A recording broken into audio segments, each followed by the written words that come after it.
अस्सलाम वालेकुम, आप देख रहे हैं पाकिस्तान टुनाइट। मैं हूं सैयद समर अब्बास। मुल्क की सियासत मुकम्मल तौर पर इंतखाबी रंग में रंग गई है और पूरे मुल्क में जलसों, रैलीज और इलेक्शन कैंपेन जो है वो भरपूर तरीके से इस वक्त चल रही है, जिसमें इल्ज़ामात, बयानात, दावे और वादे, उनके बाद अब मंशूर भी जो है मुख्तलिफ सियासी जमातों ने आज उनकी भी रहनुमाई कर दी है। पर्टिकुलरली पाकिस्तान पीपल्स पार्टी और मुस्लिम लीग नून दोनों जमातों ने ही अपने मंशूर आज जारी कर दिए हैं जो वादों और दावों से भरपूर हैं। मुस्लिम लीग नून के मंशूर की बात करें तो मंशूर कमेटी के चेयरमैन इरफान सिद्दीकी की सरबराही में तैयार होने वाले मंशूर में मुस्लिम लीग नून ने नैब के खात्मे, सस्ती बिजली बिलों में कमी, 4 साल में महंगाई को 4% तक लाने, 5 साल में 1 करोड़ नौकरियां दिलाने, 5 साल में बेरोजगारी में 5% तक कमी लाने जैसे वादे किए हैं। जबकि मुस्लिम लीग नून के कायद मियां नवाज शरीफ की सरबराही में होने वाली प्रेस कॉन्फ्रेंस में मंशूर के ये नुकात तो सामने नहीं लाए गए, लेकिन मियां नवाज शरीफ ने माजी में खुद को निकाले जाने का पुराना गिला भी और साथ ही मुस्तकबिल में इंतकामी सियासत से परहेज का वादा भी किया। कुछ लोगों के पास तो मंशूर ही नहीं है, उनका मंशूर यही है कि धरने कर दें, एहतजाज कर दें। हमारे खिलाफ ये सब कुछ हुआ है। कल को अगर मौका देता हम अपना वही करेंगे जो हमारे मंशूर में लिखा होगा, हम वही करेंगे कि जो एक डेमोक्रेटिक कंट्री में होना चाहिए। अगर हम ऑपोजिशन में आते हैं हम वो काम कभी भी नहीं करेंगे जो इन्होंने किया। दूसरी जानिब इलेक्शन लड़ने से पहले अब सियासी जमातों की आपस में मंशूर पर लड़ाई शुरू हो चुकी है।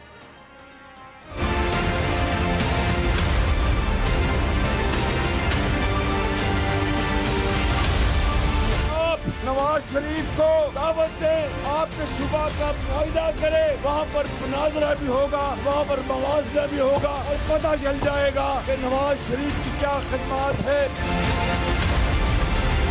ये इलेक्शन अपना मंशूर पे इलेक्शन लड़ रहे हैं और वो मंशूर जो हमने कॉपी पेस्ट नहीं अपने हाथों से लिखा है। आज उनके एडवर्टाइजमेंट्स में लिखा हुआ था कि सच्चा नवाज का सच्चा मंशूर। आप मुझे बताएं, आपने तीन दफा ये नवाज देखा है, ये कितना सच्चा नवाज है। मंशूर अगर वो जमात पेश करे जिसकी 15 साल से एक सूबे में हुकूमत है और आज भी उनके सूबे में जहां उनकी 15 साल हुकूमत रही है, स्कूलों की क्लासरूम्स में बच्चों की बजाय वहां पर माल, मवेशी, भैंसे बंदी हो, तो कैसा मंशूर है वो?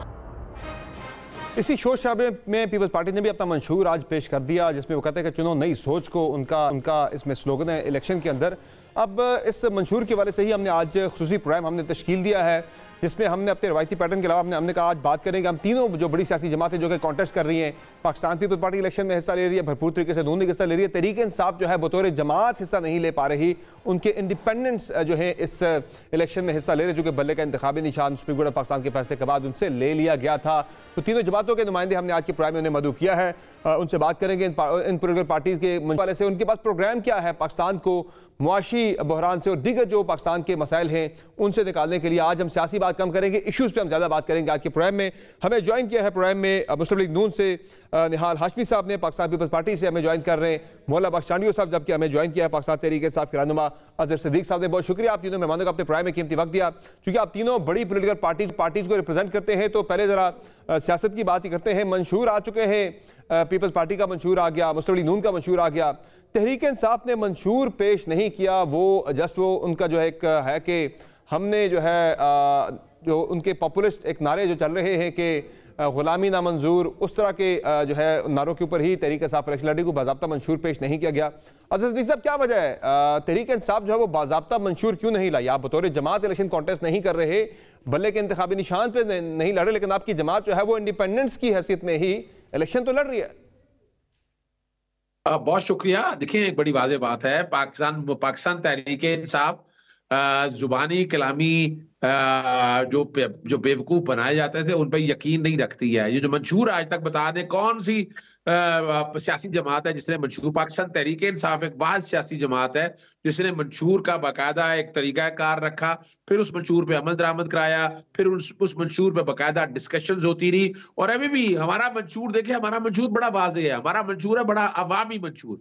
सबसे पहला जो मंशूर हमारा बड़ा है वो है तालीम और डोर स्टेप के ऊपर बड़ा अपना हायर एजुकेशन आप आ जाएं, यूनिवर्सिटियां, कॉलेज जो तबाही कर दी है प्राइवेट सेक्टर ने आकर इस सारे मुआशरे के अंदर, हम कोशिश करेंगे उसको गवर्नमेंट सतह पर लेकर जाएं और लोगों को वो फैसिलिटीज दे सके जो पूरी दुनिया के अंदर दी जाती है। हमने हेल्थ का एक स्ट्रक्चर बनाया, हेल्थ कार्ड बनाया, और हेल्थ कार्ड इस वक्त ये है कि लोग इतना कमी। ये तो सारी जुबानी बातें। इस दफा अगले इलेक्शन में आप चुके बड़े दावेदार हैं कि हमारे इंडिपेंडेंस जा रहे हैं, हमने आगे हुकूमत भी बनानी है मुल्क के अंदर, चारों सूबे आप कह रहे हैं कि 3 सूबों में हमारी गवर्नमेंट आएगी, सेंटर में हमारी गवर्नमेंट आएगी, वो मंशूर क्या है, आप करेंगे क्या आगे? वो बाज़ाब्ता मंशूर तो जारी कर देती है आपकी जमात में ज्यादा।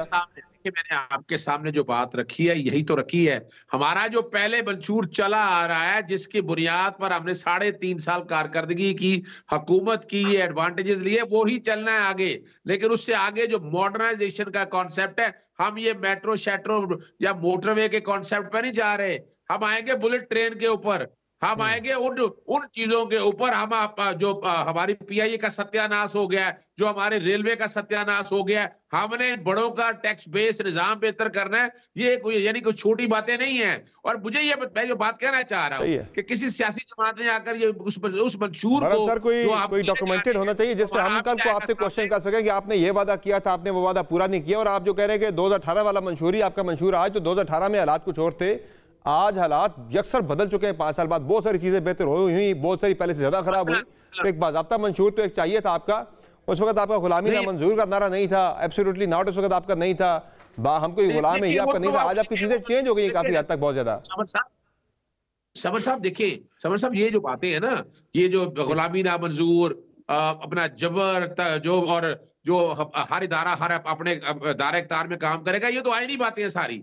ये वाली बातें हैं ना, ये तो सारी हम तो आईने पाकिस्तान 1973 का निफाज चाहते हैं। और हम ये भी मुतालबा करते हैं कि जो मंशूर आएगा, अगर सियासी जमात उस मंशूर पे अमल दरामद नहीं करती है, उसे 6 महीने के बाद टाइम दे, कुछ 1 साल का टाइम दे, उसके बाद उस सियासी जमात से छीन लिया जाए। यानी ये जो अच्छा, ये चांडियो साहब और हाशमी साहब से मैं जानना चाहूंगा कि दोनों जमातें एक दूसरे पे इल्जाम लगा रही हैं कि आपने हमारा मंशूर चोरी कर लिया, आपने हमारा मंशूर चोरी कर लिया। ये चोरी वाली क्या बात है चांडियो साहब? ये आपके चेयरमैन क्यों कह रहे हैं कि नकल के लिए भी अकल की जरूरत होती है, हमारा सारा मंशूर उन्होंने कॉपी कर लिया, मंशूर दोनों के आज ही जारी हुए, तो ये चोरी कैसे हो गया? हम पर किसी ने इल्जाम नहीं लगाया कि हमने उनका मंशूर चलाया है। हम पर किसी ने इल्जाम नहीं लगाया, क्योंकि हमारी सोच में और बाकी जमायतों की सोच में जमीन आसमान का फर्क है। हमने बहुत तरक्याती नुकात की बात है, वो बिलावल साहब बार बार अपनी तकीरों में कर रहे हैं, जैसे नुकात पेश कर रहे हैं, वो तो सब लोग सुन रहे हैं। असल जो मंशूर है वो है इस मुल्क में जमहूरियत के मुस्तहकम होने की बात है। जब मंशूर तब अमल में आएगा जब यहाँ जमहूरी इंतजाम जो इंतजाम है उसको इस्तेहकाम होगा। उसकी बात कोई नहीं करता। हम मेरे कायद बात करते हैं, इंतकाम नहीं लेंगे, इंतकामी सियासत होगी एक जदीद जमाने की। तो ये हमारी तब्दीली है। वैसे हम बोलते हैं भाई हमारा बिजली, वो तो आज नवाज शरीफ ने भी कहा है कि मैंने भी किसी से कोई इंतकाम नहीं लेना। आपकी उनकी सोच बड़ी मिलती जुलती है इस हवाले से, मियां साहब की और आपकी। नहीं, हमने कभी भी इंतकाम की बात नहीं की। अभी भी बिलावल साहब की जिस बात को गलत लिया गया बुजुर्गों वाली बात का, वो ये इसका मकसद भी ये नहीं था कि कोई बड़ी उम्र वाला सियासत में हिस्सा नहीं लेगा। उनका ख्याल था कि पुरानी सियासत, रिवायती सियासत ये नहीं चलने देंगे, हम इसकी नफी करते हैं। हम चाहते हैं कि आज की बात हो। मैं एक बात मानता हूं बिलावल साहब की, सबसे ज्यादा उनका जोर प्रोग्राम मंशूर के तसलसल पर है। अगर पॉलिसियों में तसलसल नहीं है, पॉलिसियों में इस्तेहकाम नहीं है, जमहूरियत को इस्तेहकाम नहीं मिलेगा जिस हुकूमत में, बाकी मंशूर क्या पूरा हम कर सकेंगे? माजी की जो हुकूमतें हमारे मध्य मुकाबल जो हुकूमतें, उनमें एक ही बड़ी बीमारी है, वो जमहूरियत को इस्तेहकाम नहीं दे सके। वो जमहूरियत पर चल ही नहीं, उन्होंने जमहूरी रिवायत को अपनाया नहीं। चले एक चीज तो जो कॉमन है चांडियो साहब, आपके और नून लीग के मंशूर में काफी चीजें कॉमन है कि हम बिजली सस्ती करेंगे, गैस सस्ती करेंगे, आवाम को सस्ती बिजली दिलाएंगे, इस तरह की चीजें तो है ही है। लेकिन जो मैं आगे बात करना चाह रहा हूं वो है नून लीग जो अपने मंशूर पे बात की है कि हम नैब का खात्मा करेंगे, और इसके अलावा वो ये करें कि हम महंगाई को नीचे लाएंगे, बेरोजगारी को में जो है 5% कमी लेकर आएंगे। तो ये निहाल हाशमी साहब, जिस तरह के इलेक्शन की बात हो रही है कि जिस तरह का इलेक्शन जो होने जा रहा है, एक राय है कि शायद इस तरह के इलेक्शन, यानी एक मुतनाज़ा इलेक्शन अगर हो, उसके बाद पॉलिटिकल स्टेबिलिटी तो मुल्क में बड़ी मुश्किल से आएगी। पॉलिटिकल स्टेबिलिटी अगर नहीं आती तो इकोनॉमिक स्टेबिलिटी का आना भी बड़ा मुश्किल है। तो फिर ये कैसे आप जो अपना इकोनॉमिक एजेंडा आप बयान कर रहे हैं, आप कैसे लेकर आएंगे जब मुल्क में सियासी इस्तेकाम नहीं होगा? बिस्मिल्लाहिर्रहमानिर्रहीम। यकीनन मुल्क में इलेक्शन के बाद सियासी इस्तेहकाम आएगा। आपने जो नैब की बात की, तो पाकिस्तान के तमाम सियासी जमातों ने बरमला एक ज़बान होकर बारहा इस बात का इयादा किया है कि नैब जैसा ड्रैकोनियन लॉ वाला इदारा ख़त्म होना चाहिए। ये एक आमरीत के दौर में बनाया गया था।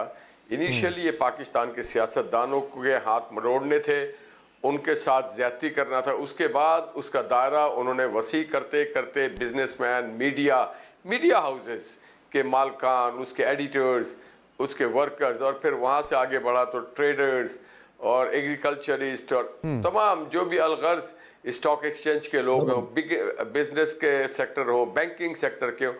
तो इससे आप इसका मुआवजा कर लें, 20 सालों में नैब के वजह से पाकिस्तान की मईशत टुकड़ी है, फैली नहीं है। और फिर पाकिस्तान में एक इदारा है जिसका नाम है एंटी करप्शन। हर सूबे में, हमारे सूबे सिंध में भी एंटी करप्शन इस्टेब्लिशमेंट का इदारा है। फिर FIA जो है वो सूबाई हुकूमतों के इतना जेर असर होता है, इतना इन्फ्लुएंस होता है वो सूबाई हुकूमतों से। जो एंटी करप्शन है वो तो बहुत ज्यादा असरअंदाज उस पे होती है सूबाई हुकूमतें, वो तो कि कोई शफाफ अकाउंटेबिलिटी कर सके। जनाब सुन तो लेना, अगर हमारे आइन और कानून ने इस बात की इजाज़त दी है कि हर सूबा अपनी अकाउंटेबिलिटी करे, हर सूबा की पुलिसिंग बेहतर हो, एक FIA का इदारा है हमारे पास, तो मैं समझता हूँ कि ये एक पाकिस्तान के ख़ास करके जो ट्रेड और कॉमर्स से जुड़े हुए लोग हैं वो सुख का सांस लेंगे जब नैब जैसा बदनामे ज़माना इदारे का एक लेटर। और फिर नैब ने आज तक अचीव कुछ नहीं किया। उस इदारे में इस्लाहात ला सकते हैं, कवानीन को बेहतर कर सकते हैं, ये तो नहीं कि इदारे को ताला मार दे, बंद कर दें। नहीं, इदारे देखिए डबल इदारा डबल नहीं होना चाहिए। एंटी करप्शन है, FIA है, NAB is not record in Pakistan. ये डिपोटेशन में 2 साल 3 साल के लिए आते हैं, और जो व्हाइट कॉलर क्राइम होता है वो बड़ा हाई प्रोफाइल होता है, बड़े स्किल्ड लोगों का काम होता है। ये बड़े टेक्निकल काम है जो इनका काम नहीं है। ठीक है अजहर सिद्दीक साहब, आप भी एग्री करते हैं कि ये नैब का खात्मा होना चाहिए, जो नून लीग अपने मंशूर में भी ले आई है कि भाई नैब को खत्म करना चाहिए? बहुत शुक्रिया। मैं शुक्रगुजार हूँ। इसका मतलब है कि इमरान खान के साथ जो कुछ अभी हो रहा है, चाहे 190 मिलियन पाउंड का ले लें, चाहे आप तोशा खाना ले लें, चाहे अलकादर हाउसिंग सोसाइटी ले लें, वो सारे का सारा गलत और गैर कानूनी है। मैं शुक्रगुजार हूं इस हवाले से। चलें, अभी खत्म हुआ नहीं है, उनके मंशूर में है, वो मुंतखब अगर होते तो फिर वो ये खत्म करेंगे। इसका मतलब फिर आपको तो सपोर्ट करना चाहिए ये।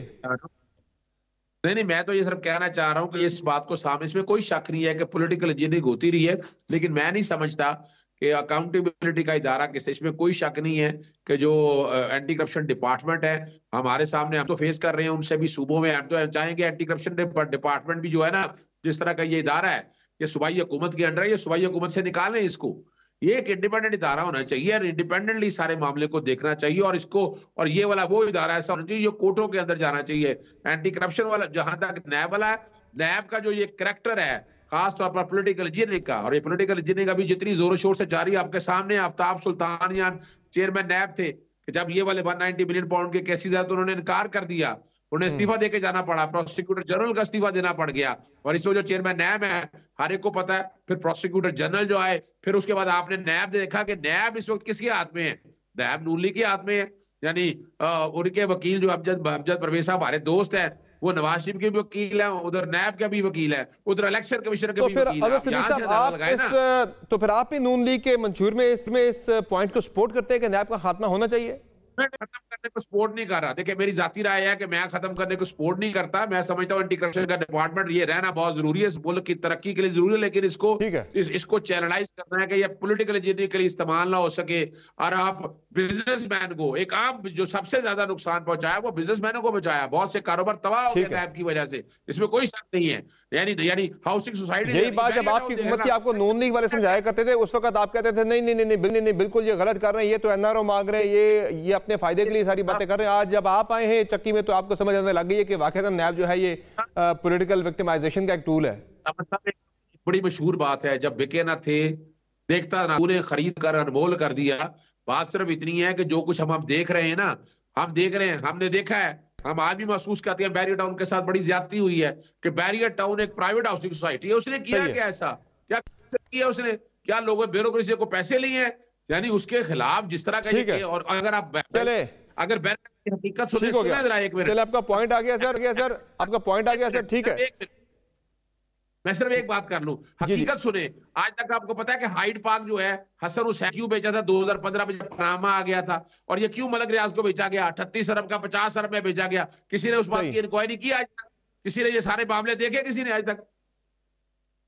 तो सर फिर वो केस करा दे लंदन में जाके, अगर आपके पास डिटेल सारी उसकी मौजूद है। चांडियो साहब मुझे ये बताएं, ठीक है, चले मैं इस पर आगे चल के मजीद बात करूंगा। चांडियो साहब ये बताइए, नैब वाली जो नून लीग ने एक ऐड की है अपने मंशूर के अंदर कि आपने नैब को खत्म करना है, आप भी इस नैब के डसे हुए हैं, आपने भी फेस की है अकाउंटेबिलिटी तरीके से आपके दौरे हुकूमत में, तो आप भी सपोर्ट करते हैं इस आइडिया को कि नैब को खत्म ही कर देना चाहिए?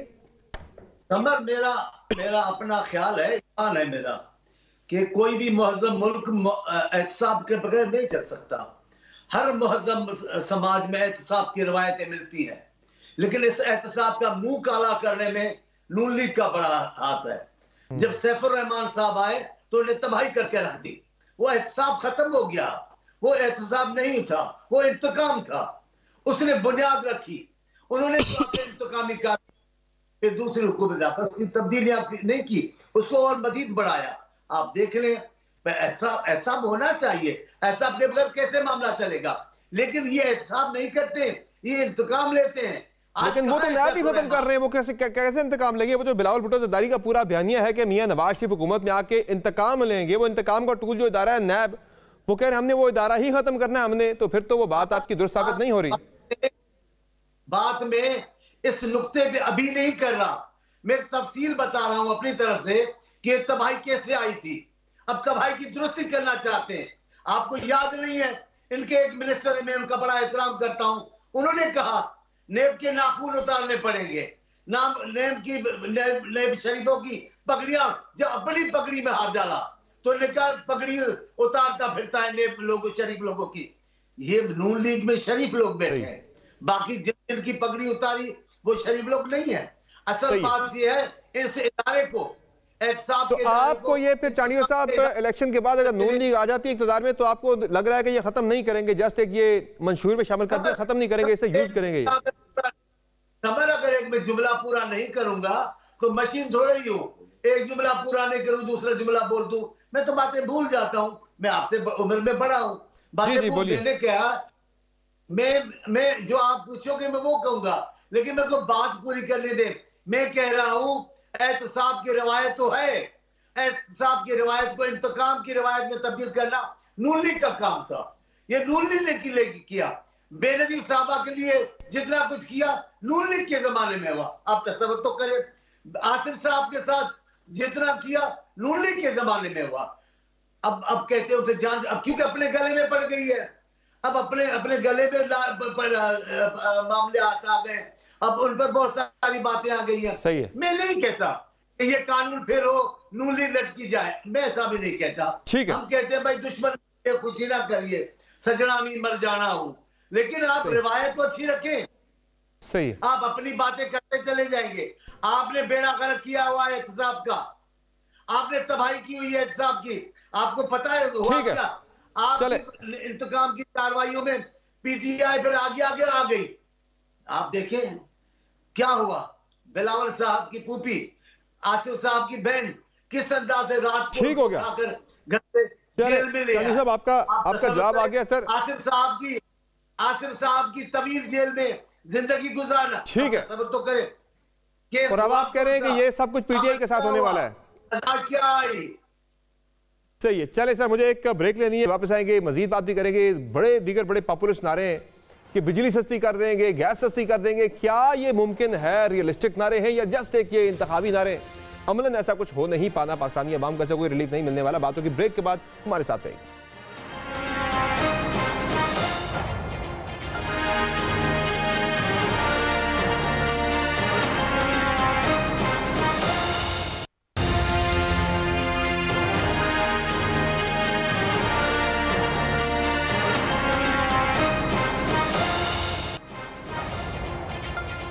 वेलकम बैक नाज़रीन। दावे और वादे तो बहुत बड़े बड़े हैं कि हम अगर जीत के तो बिजली सस्ती करेंगे, गैस सस्ती करेंगे, गुर्बत नीचे लाएंगे, मईशत को बेहतर करेंगे। ये सारे दावे जो है बड़े बड़े दावे कर तो रही है पर पार्टी जाहिर है उन्होंने अवाम के पास जा रही है आजकल अपना मंशूर लेकर, लेकिन हुकूमत साजी एक बड़ा मुश्किल मरहला होगा चूँकि कोई भी पार्टी जो है अब तक की सर्वेस के मुताबिक कोई भी वाज़ेह अक्सरियत लेती हुई नज़र नहीं आ रही। तो ये बताएं मुझे हाशमी साहब के आपकी जमात जो है मंशूर तो आपका आ गया, सब कुछ आ गया, बड़े बड़े आपने दावे कर दिए, वादे आपने अवाम के साथ कर दिए, हम ये करेंगे सारा, लेकिन हुकूमत कैसे बनाएंगे?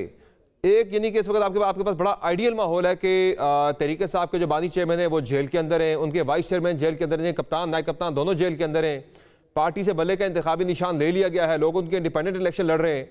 अभी भी आपकी पार्टी जो है वो वाजे पोजीशन में नजर नहीं आ रही कि सादा अक्सरियत लेकर अपनी हुकूमत बना सके।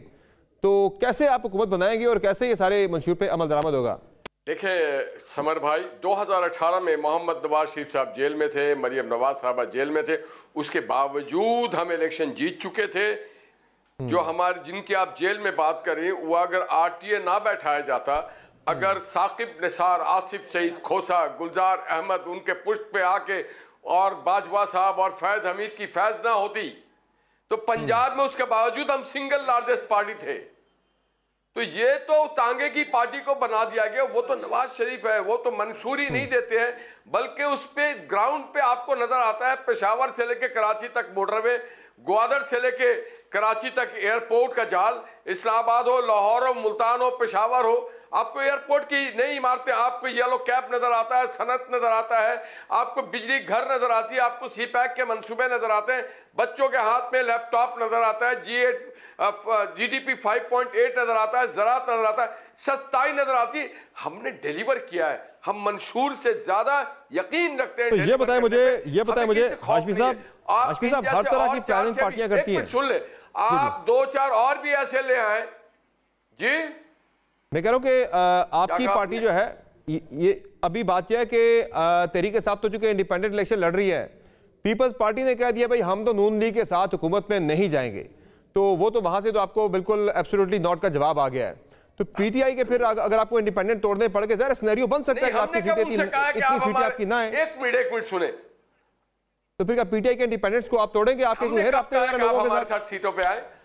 अरे भाई हम तो अगर सुन तो ले, अगर अल्लाह ताला उनको मुबारक करे, अगर उन्होंने काम किया हो, सिंध में कोई एक मिसाल कायम किया हो, अगर सिंध में कोई उनकी क्रेडिबिलिटी हो, अगर सिंध की तरक्की उनके सामने रखें, वो पूरे पाकिस्तान को बताएं कि हमने कराची को जो है न्यूयॉर्क से आगे ले गए, हमने लाड़काना को जो है वो हम टोक्यो से आगे ले गए, हम सक्कर को जो है बीजिंग से आगे ले गए। यहाँ पे कोई बेरोजगार नहीं है, यहाँ पे कोई धाड़े नहीं है, यहाँ पे कोई बदमनी नहीं है, यहाँ नौकरियां नहीं बिकती है, जवाब आ गया सर, चलता है। तो फिर पाकिस्तान के लोग हमें नहीं इनको वोट देंगे। एक मिनट सुन ले, हमें किसी की इत्तेहाद हमने जब भी इत्तेहाद किया है पाकिस्तान के अवाम की ख्वाहिशात को मद्देनजर रखते हुए, और हम चाहते हैं कि हम वफाक में रखे चारों इकाइयों को नुमाइंदगी देने के लिए महरूमी ना हो, और उस एहसास महरूमी को दूर करने के लिए छोटी छोटी जमातों को भी कैबिनेट में शामिल करते हैं। ओके, चांडिया साहब जरा जवाब दे दें। हाशमी साहब ने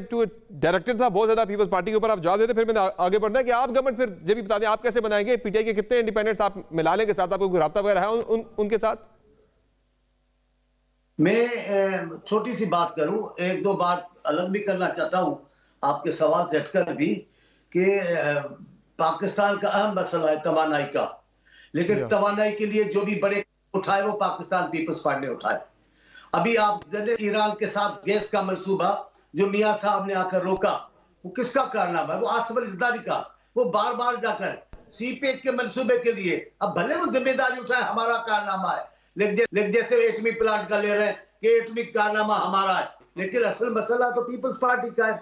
आसिफ साहब गए ईरान, बार बार ईरान जाकर तेल का गैस का मंसूबा बनाया, इन्होंने रोक दिया। सीपेक के मंसूबे पे इन्होंने किया। फिर आपको याद होगा राजा परवेज के जमाने में आईपीपीज का मसला आया, इन्होंने उसके खिलाफ एक मामला खड़ा किया, लेकिन नतीजा क्या निकला? इन्होंने आईपीपीज वालों को भगा दिया। थोड़े ही दिनों में मिन्नतें करके वापस लाए उनकी शर्तों पे, उतनी महंगाई पर। फिर हम कहते हैं कि हम बहरान निकालेंगे, हम दुरुस्त के दावा नहीं करते। ये जो थरपारकर में जो बिजली का प्लांट है, जो बिजली का मंसूबा है, ये कितना बड़ा मंसूबा है, ये कितना बड़ा, और ये कारनामा किसका है, ये कैसे ये उठा लेंगे। राज सवाल कराची का हाशमी साहब की नजर खराब है, मेरे दोस्त है, मेरे भाई है, मैं जानता हूं, उनकी नजर ठीक नहीं है, उनको कराची में नजर नहीं आता। मैं पूछता हूँ हाशमी साहब से, NICVT जैसा एक कारनामा बताए नून लीग का, गंबट हॉस्पिटल जैसी एक हॉस्पिटल बताए पंजाब में, आप बताएं तो सही।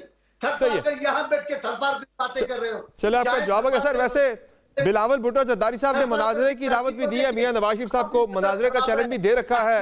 आई होप के क्या करूं, सही है, हैदराबाद आए, ठीक है, हैदराबाद में आंखों के बड़े अच्छे डॉक्टर हैं, मैं उनको दिखाऊं, तहसील का चश्मा हटाओ, चले पीपल्स पार्टी कारनामे देखो। सर आपका जवाब आ गया। हाशमी साहब, मेरे पास टाइम बड़ा कम है, मैंने आगे बढ़ना है जरा। अजहर बैठे रहे पंजाब में, ठीक है, अजहर सिद्दीक साहब, 11 साल अजहर सिद्दीक साहब, चांदी साहब आपका जवाब आ गया, आपका जवाब आ गया चांदी साहब। मैं जरा आगे बढ़ने। अजहर सिद्दीक साहब ये बताएं कि आपको हुकूमत साजी के लिए, जाहिर है अभी तक तो कोई पार्टी आपके साथ इत्तेहाद करने को तैयार नहीं है, बल्कि उल्टा आपके इंडिपेंडेंट्स के ऊपर सियासी जमातों की नजर है। क्या आपकी इंटरनल कैलकुलेशन क्या है? कल आपका देखा हमने लाड़काना से एक सेनेटर आपका जो है पार्टी के टिकट पे इलेक्ट होने वाला सेनेटर, वो पीपल्स पार्टी के साथ चला गया। तो अभी जो लोग मुंतखब होकर आगे आएंगे, जिन पे 63 का इतलाक भी नहीं होगा, वो तो निकल सकते हैं। तो कितने लोग आपको लगता है कि आपके पार्टी छोड़ जाएंगे या आप हुकूमत बनाएंगे? तो किसको साथ मिला के आपने गवर्नमेंट बनानी है फिर? देखिए, एक बात तो जहां तक है ना, पाकिस्तान पीपल्स पार्टी का एक जमहूरी जमात है और एस्टैब्लिशमेंट के खिलाफ हमेशा इनका एक अपना एक किरदार रहा है। मोहतरमा बेनजीर भुट्टो, जुल्फकार अली भुट्टो की कुर्बानियां याद रखी जाएंगी, इसमें कोई शक नहीं है। नाम वोट को इज्जत होगा, जिन्होंने नारा लगाया, आज वो जलील होते फिर रहे हैं माशरे के अंदर, और ये भी इसमें कोई शक नहीं है। NICVD और ये जो प्रोजेक्ट कह रहे हैं, मैंने खुद उनका विजिट किया है, ये तारीफ करनी चाहिए, गलत बात नहीं करनी चाहिए इस बात को सामने रखते हुए। हाँ, लेकिन जहां तक बाकी जो बातें ना कि हम लोगों ने, हमारी गवर्नमेंट ने इतने काम किए हैं, वो गिनवाने बैठूं तो बड़ा मेरे पास टाइम नहीं इतना, लेकिन ये जो आपने अहम सवाल उठाया ना, पहली तो बात है कि आर्टिकल 63 का इतलाक होगा, ये बाकायदा 44 महीने के सारे स्कूल कॉलेज यूनिवर्सिटी गिनवाए, प्लीज गिनवाए भाई, प्लीज गिनवाए। आप अभी बात यार कमाल है यार, सीरियस बात करने नहीं देते। देखिए, अच्छा देखिए बड़ी सिंपल सी बात है, पाकिस्तान तहरीक इंसाफ के जितने कैंडिडेट है, आपने सिंबल ले लिया, सिंबल लेने से मुराद गिनवाए, प्लेट गिनवाए, सब गिनवाए। सही है, पार्टी बैन नहीं अभी हुई, पार्टी बैन करने के लिए आर्टिकल 17 के तहत जाना पड़ेगा, और वो आईनी दरखास्त मंडे वाले दिन लगी हुई है लाहौर हाईकोर्ट के सिंगल जज के सामने। हम आज भी पार्टी हैं, हमारे नॉमिनेशन पेपर दिए हैं, हम जब मुंतखब होके आएंगे, हमें हमारे रिजर्व सीटें भी मिलनी है, बाकी भी मिलने हैं, और हुकूमत इंशाअल्लाह हम सिंगल लार्जेस्ट पार्टी के तौर पर बनाएंगे। और किसी तौर पर दावा है कि सिंगल लार्जेस्ट पार्टी जो है वो पाकिस्तान तहरीक इंसाफ की गवर्नमेंट बनाएगी। नाज़रीन, ये तो कुछ पॉपुलिस्ट नारे हैं कि बिजली सस्ती कर देंगे, गैस सस्ती कर देंगे। कुछ पाकिस्तान के बड़े अहम इशूज़ हैं, कुछ ऐसे इशूज़ हैं जो सारे मसाइल की बुनियाद हैं, जड़ हैं, जिसमें अगर हम बात करें पाकिस्तान के अंदर इस वक्त जो आबादी और वसाइल में तवाज़न है, वो बड़ी तेज़ी के साथ जो है वो बिगड़ता जा रहा है। आबादी को रोक कोई नहीं रहा, उसे जो है पॉपुलेशन मैनेजमेंट का कोई सिस्टम मैकेनिज्म मौजूद नहीं है, पॉलिसीज़ मौजूद नहीं है, जबकि वसाइल जो हैं वो बड़ी तेज़ी के साथ पाकिस्तान के कम होते जा रहे हैं। अगर हम सेहत के शोबे की बात करें तो सेहत के शोबे में भी बहुत ज़्यादा दबाव जो है हमारे एग्जिस्टिंग रिसोर्सेज के ऊपर बढ़ रहा है, नए रिसोर्सेज जो है वो बन नहीं रहे। तालीम के शोबे की बात करें तो आउट ऑफ स्कूल चिल्ड्रन की तादाद जो है वो हर साल पाकिस्तान के अंदर बढ़ती चली जा रही है, चूँकि आपकी आबादी बढ़ रही है। फिर मईशत आपकी देखें, आप खुराक की ज़रूरियात को पूरा करने की बात करें, अगर आप हाउसिंग की ज़रूरियात को पूरा करने की बात करें, तो ये वसाइल पर बोझ बढ़ता जा रहा है। चूँकि ज़ाहिर है हम आबादी की जो है हमारी पाकिस्तान के अंदर मैनेजमेंट वो कहीं भी नज़र नहीं आ रही। हमारे कई ऐसे दोस्त ममालिक हैं जिन्होंने इस पर काबू पाया है, इस जो है आबादी और वसाइल में तवाज़ुन पैदा किया है, जिसमें तुर्की, मलेशिया, इंडोनेशिया, लेकिन पाकिस्तान के अंदर ऐसी कोई पॉलिसी में नज़र नहीं आती। और पाकिस्तान का शुमार जो है जहाँ आबादी तेज़ी से बढ़ रही है, वो ग्रोथ रेट के हिसाब से अगर हम देखें दुनिया के टॉप 10 ममालिक में पाकिस्तान का शुमार है। ब्रेक के बाद हम वापस आएंगे, बात करेंगे इन अहम तरीन इशूज़ के वाले से, चूँकि हल जो है वो किसी सियासी जमात की जानिब से नज़र नहीं आ रहा, सिर्फ सियासी नारे हैं, वक्ती पॉपुलिस्ट नारे हैं, जो मसाइल का असली हल है वो कहीं भी नज़र नहीं आ रहा। बात होगी ब्रेक के बाद, हमारे साथ रहिए।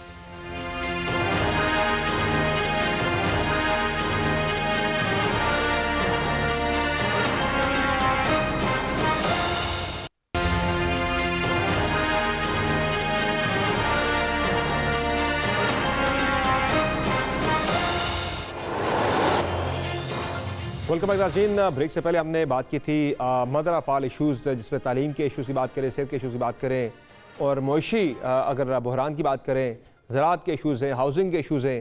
उन सारे इशूज़ की जो बुनियाद है वो पाकिस्तान की तेज़ी से बढ़ती हुई आबादी, जिसमें पाकिस्तान का शुमार दुनिया के टॉप 10 ममालिक में होता है, जहाँ आबादी बहुत तेज़ी से बढ़ रही है, जो शरह है। अब नून लीग ने जब मंशूर में कहा है कि आबादी में इजाफे की शरह को माकूल सतह तक कम करने का पायदार निज़ाम लाएंगे, कौमी आबादी की इंतजामकारी नेशनल पॉपुलेशन मैनेजमेंट काउंसिल कायम करेंगे, सियासी और मजहबी इत्तफाक के राय पैदा करेंगे, दोस्त ममालिक की मिसालों से सीखेंगे। ये हाशमी साहब ये बताएं कि इन चीज़ों पर अमल दरामद भी होगा और क्या टारगेट आपका कि कहाँ तक आप लेके आएंगे, इसको कितना कंट्रोल करेंगे, क्योंकि ज़ाहिर है ये सारे वसाइल को खा रहा है ये मसला हमारा जो आबादी का है। यकीनन ये मसाइल बहुत कठिन है, आसानी से हल तलब नहीं है, मगर कौम को इस मुश्किल घड़ी में, इस मुश्किल फैसले में हमें एक साथ चलना पड़ेगा। वो हुकूमत हो, अपोजिशन हो, कौम हो, जो लोग सियासत में हो या ना हो, मुल्क सबका साझा है। जब सब मिल करके हम इस पहिए को, इस गाड़ी को धक्का देंगे, चारों पहिया जब चलेगा तो पाकिस्तान, दुनिया के बड़े से बड़े मुल्कों ने अपने मुश्किलात पे काबू पाया है, जिनके बहुत कम वसाइल थे और बहुत ज़्यादा आबादी थी। चाइना को ले लें, पिछले हाल आप बांग्लादेश को ले लें, उन्होंने अपनी आबादी को कैसे कम किया। जब पाकिस्तान और बांग्लादेश अलग हुए थे तो पाकिस्तान की आबादी कम थी, बांग्लादेश की। इसी तरह हिंदुस्तान को आप ले लें, तो अगर पॉलिटिकल विल हो और हर कोई धरने और बाइकॉट और टांग अड़ाने की पॉलिसी ना करे, सिर्फ पाकिस्तान को आगे ले जाने की सोचें, तो मैं आपको बताता हूँ ये चीज़ नामुमकिनात में से नहीं है। जो हमने दिया है वो हम नहीं, कौम मिलके करेगी, और जब कौम खड़ी हो जाएगी तो कोई हमें आगे बढ़ने से नहीं रुकेगा। अजहर सिद्दीक साहब, आपके पास क्या प्लान है? देखिए, हमारे पास हम खाली जुबानी बातें नहीं करते हैं, और हम इस दफा जो शेड्यूल जो हमारा जो अपना टोटल नजरिया जो देंगे ना हमने जो मंशूर सारा दे रहे हैं, जो बातें हम कर रहे हैं, वो बाकायदा अकाउंटेबिलिटी भी होगी उसके ऊपर। ऐसा नहीं है खाली सिर्फ बातें। और देखिए 3-4 चीजें बड़ी अहम है। सबसे पहला काम है जो कर्जे हैं, कर्जे कम कैसे उतारने हैं, टैक्स बेस कैसे बनाना है, गरीबों को हेल्थ कार्ड से आगे इनको हाउसिंग सेक्टर के अंदर किस तरह बेहतर लेके जाना है, जैसे हमने एजुकेशन का सेक्टर हमने बताया है। बाकी जो है ना साहिब वाला के साथ ताल्लुकात, इस्लामोफोबिया और पाकिस्तान को यानी इन ममालिक के बराबर कैसे लाकर खड़ा करना है, वो सारे प्लान ऑलरेडी हमारे पास अंडर डिस्कशन मौजूद है और इसके नतायज बहुत अच्छे मिलेंगे इंशाल्लाह। लेकिन ये वसाइल और आबादी में तवाज़ुन कैसे कायम करेंगे आप? और ये देखिए, मैं एक छोटी सी बात बताता हूँ, ये सारी बात है इसलिए कोई देखिए पाकिस्तान में आपको पता है हमारे दौर के अंदर लोकल इंडस्ट्री कितना काम कर रही थी, कॉटन कहाँ चलेगी थी, आपने एग्रीकल्चर सेक्टर तबाह कर दिया है। हम कोशिश करेंगे कि आम आदमी की एक्सेस तक हम छोटे छोटे प्रोजेक्ट शुरू करके लोगों की टोटल पार्टिसिपेशन ऐसी करेंगे कि जिससे नताज बेहतर होंगे। ठीक है चानियो साहब, आपकी पार्टी का मैं मंशूर देख रहा था, जहां बाकी चीज़ें हैं वहां आपने पॉपुलेशन और रिप्रोडक्टिव हेल्थ के बारे में आप कह रहे हैं कि मल्टी स्टेक होल्डर आप एक नेशनल डायलॉग क्रिएट करेंगे, शुरू करेंगे लोगों में अवेयरनेस पैदा करने के लिए कि कैसे आबादी को कम करना है। मेरे ख्याल में समन्या बिलावल साहब नई सोच के मालिक है, नए जमाने के रहनुमा है और बिल्कुल जदीद अंदाज से सोचते हैं। नारा भी उन्होंने इसी किस्म का लगाया, बातें भी ऐसी की कि अपनों को भी नाराज कर दिया, लेकिन उन्होंने बात ठीक की कि नया जमाना है, नई सोच लानी होगी, नई बातें लानी होगी। हमने और ये पुरानी सोच, इंतकाम की सोच, पीछे जाने वाली सोच, तंग नजरी की सोच, ये छोड़नी होगी और इसमें बिलावल साहब सबसे आगे है। बाकी जो हमारे दोस्त हैं, ये जो मैं आबादी और वसाइल की बात कर रहा था चानियो साहब, उसमें आपकी पार्टी के पास क्या प्लान है, क्या प्रोग्राम है? मैं अर्ज करूं, मैं उनका एहतराम करता हूं दोस्तों का, लेकिन पीटीआई ने कहा हमारे चैंपियन असद उमर आ गए, सारी दुनिया के मसाइल हल करें, पहले 6 महीने में उसको उतार दिया। हमारी नून लीग ने कहा डॉक्टर हमारे डॉक्टर साहब हर मसले का हल है, आखिर में कहा डॉक्टर साहब से भी कोताही हो गई है। हाशिम साहब बहुत अच्छे हैं, मैं साहब के लिए कुछ नहीं कह सकता, वो बड़े प्यारे इंसान है। बहुत शुक्रिया सर आपका प्रोग्राम में कीमती वक्त है। सर नाज़रीन, यकीनी तौर पर इस वक्त पाकिस्तान के जब मसाइल की बात करते हैं, सारे मसाइल की जड़ जिस तरह मैंने कहा कि बढ़ती आबादी है पाकिस्तान में, हमारे मुल्क में रोज़ाना 17,000 अफराद का आबादी में इजाफा हो रहा है और सालाना 60 लाख हमारे मुल्क में जो है वो आबादी बढ़ रही है पर ईयर 60 लाख के हिसाब से। और 5 करोड़ से ज़ायद ऐसे पाकिस्तानी जो ख़त्ते गुर्बत से नीचे हैं, 5 करोड़ से ज़ायद हैं। तो इसलिए हमें अपने वसाइल भी बढ़ाने हैं और आबादी को भी हमने कंट्रोल करना है उस पर, यानी कि हमने मैनेजमेंट उसकी करनी है। वरना जो है मुल्क की जो सूरत हाल है, जो बहरान है हेल्थ के शोबे में, तालीम के शोबे में, मईशत के हवाले से, ये बहरान पाकिस्तान के बढ़ते चले जाएंगे और ये चीज़ें इरिवर्सिबल हो जाएंगी। बाकी इसके अलावा आज की एक खबर है जनाब के जो 65 के करीब लोगों को FIA की जानिब से सुप्रीम कोर्ट ऑफ पाकिस्तान के जजेस के खिलाफ तौहीन आमेज़ ज़ुबान इस्तेमाल करने पर नोटिस जारी हुए। FIA की जानिब से, JIT की जानिब से उस पर सुप्रीम कोर्ट ऑफ पाकिस्तान ने मामले का नोटिस लेते हुए इस्लामाबाद रिपोर्टर्स और सुप्रीम कोर्ट ऑफ पाकिस्तान के रिपोर्टर्स एसोसिएशन के एलामिये पर नोटिस देते हुए इस केस की समाअत जो है मुकर्रर कर दी है सोमवार को। देखते हैं कि इस पर क्या होता है। आज की शो में इजाज़त दीजिए। अल्लाह हाफ़िज़।